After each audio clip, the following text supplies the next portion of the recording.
Été 2018.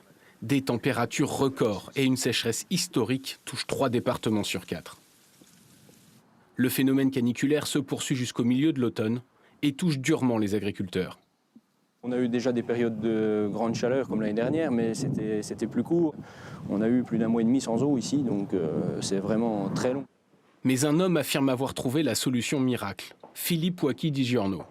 Il y a 25 ans, l'horticulteur invente le Polyter, des granulés ultra absorbants qui gonflent comme des éponges au contact de l'eau, permettant de retenir et de stocker le liquide. Ce sont des petits granulés qui sont sous forme sèche, avec tous les éléments fertilisants, nutritionnels. Ça va absorber d'une façon spectaculaire l'eau et la transformer en solide.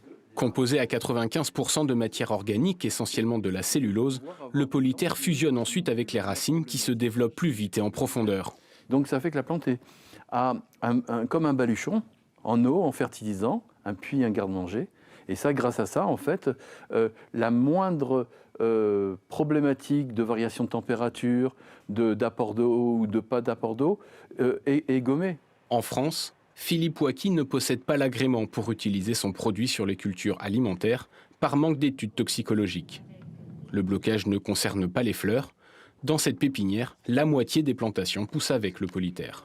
Sur une plante du 7 septembre, avec Polyter, et la même chose sans le Polyter. Et au niveau de la gestion de l'arrosage, le rapport c'est 1 pour 3. On arrose 1 fois avec Polyter, 3 fois sans Polyter. L'inventeur commercialise le produit, mais refuse de vendre sa formule magique.